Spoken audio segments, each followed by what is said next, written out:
I was shipped out at a time when it was freezing outside. We were all bunkered up in the mountains. And I was paired up with a guy named Tony Rocco. He was already there about a year prior to my arrival, and needless to say, the early grind already started to take a negative effect on Tony. He was petrified to be there, and I don't blame him. I was nervous also, but this guy was a wreck.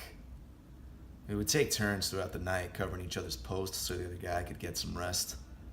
It was terrible conditions, ice cold weather, always dark and dreary. Pure misery. And all Tony ever talked about was getting back home. Getting back home. Both his father and brother were heroes in the war. Both were honorably discharged men, and here's this Tony guy, scared shitless. Nothing like his father or brother. But he had a family reputation to live up to. One night, it was Tony's turn to take watch. I fell asleep, but at a certain point in the night, something stirred me awake. Tony began firing out of our bunker. Then he stopped and told me to stay back. I watched him impatiently. I watched him take out a grenade and pull the pin. Then he stuck his hand out of the bunker and just held the grenade until it went off.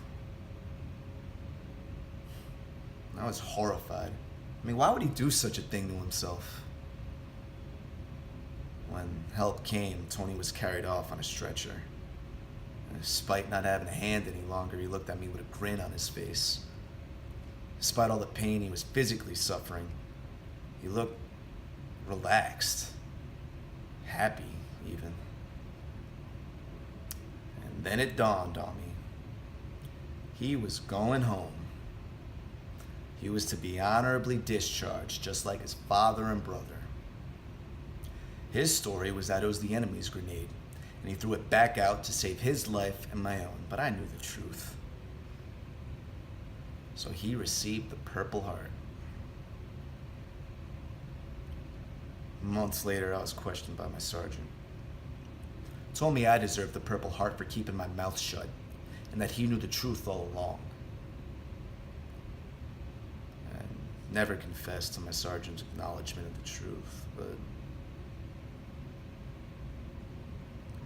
we gave one another a look.